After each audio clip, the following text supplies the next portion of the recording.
Hello, this is Pastor Greg once again from I Am Church, here to teach you today about worship. What worship is and what it is not. I'm going to teach on what is called the Song of Ascents or the Song of Degrees. Of course, you know when you talk about the degrees, it speaks about temperature, something that rises up. And as a matter of fact, the Song of Degrees is found in the book of Psalms, the Psalms of David, from chapter 120 to chapter 134, 15 Psalms.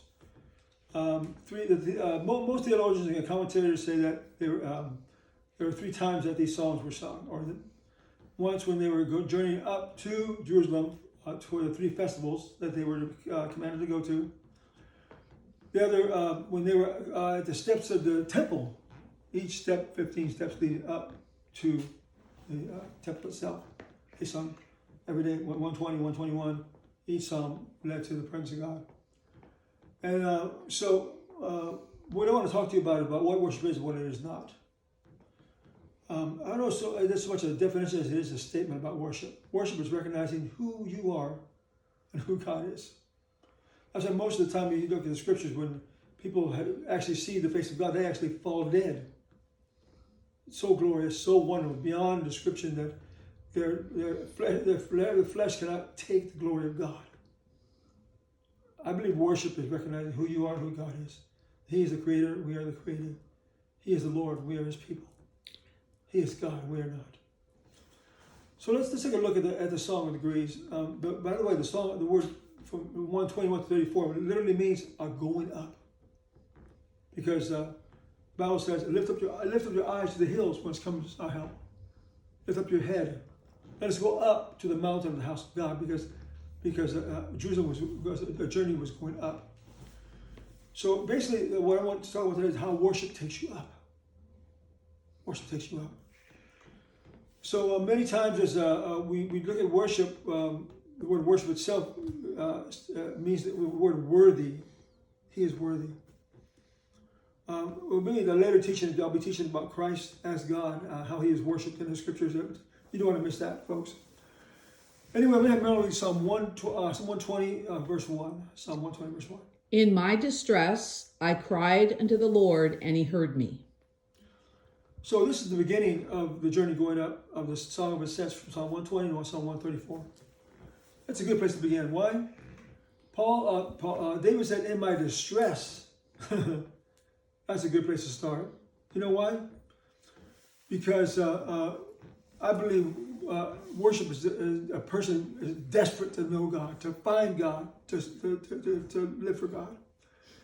It is a falling prostrate before God's throne and feeling helpless and hopeless, and being willing to do anything to touch God. So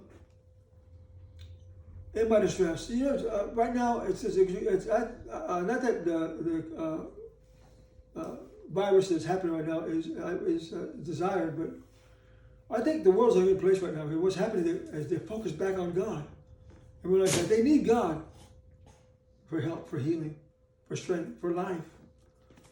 And so that's what worship is all about. Recognizing that God is God and you are not. So he said, in my distress. So that's the first step. It is a progression of lifting up our heads, of going up to worship, the more that you realize that you are not God. Many times in worship, you hit the bottom before you can look up. So here we are. I believe God's got our attention now. See, but worship takes you up because it doesn't take any credit or any due to what it has done, anything that it has accomplished. To God be the glory for the things that he has done. Also, I want Mel to read Matthew 5, what we call the attitudes. I call them the beautiful attitudes. Now when he saw the crowds, he went up on a mountainside and sat down. His disciples came to him, and he began to teach them, saying, Blessed are the poor in spirit, for theirs is the kingdom of heaven. Here we go. I believe that the Psalms of the Song of Ascents and the Beatitudes start in the same place. Because poor in spirit basically means the same thing as in my distress. Poor in spirit means spiritually bankrupt. It means that we can do nothing apart from God.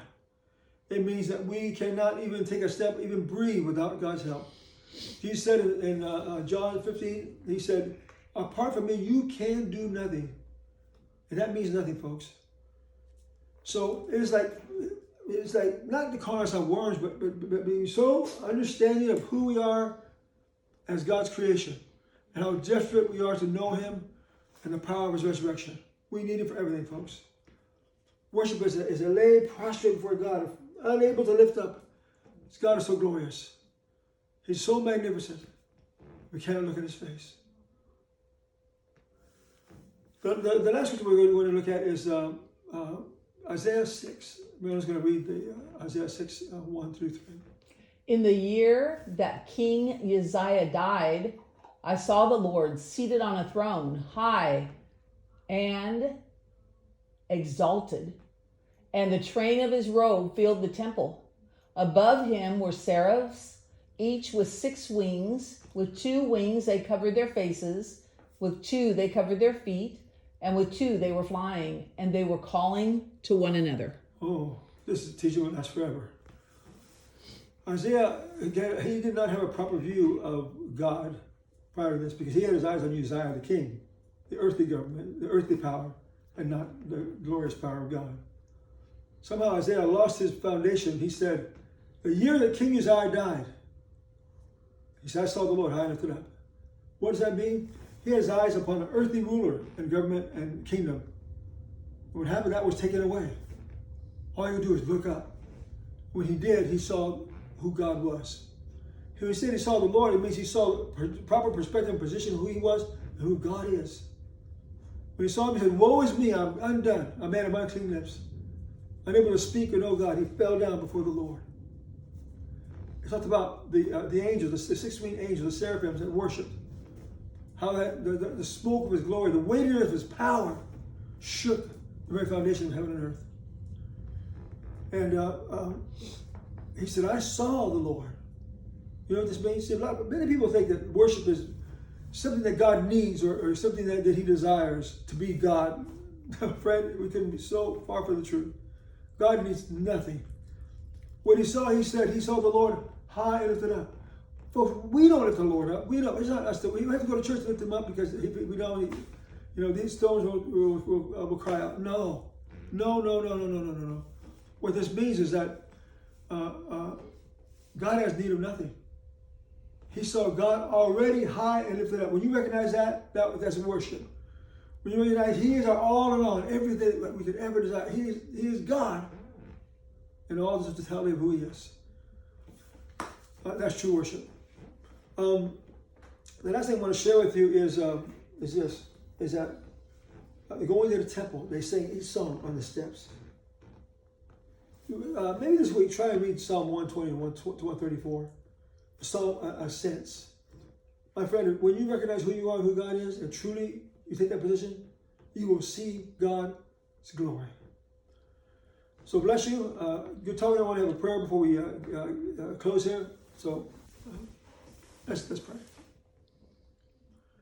Mighty God, we thank you as you've given us a proper perspective through your word of who you are and who we are. We need you, Lord, so desperately. We pray, Father, that we would have a view from heaven to earth and realize, Father, that we are in need of you because apart from you, we can do nothing without you. We ask you to bless those that are here, that they would truly worship, fall down before the Lord, and recognize you as God, and receive you and serve you.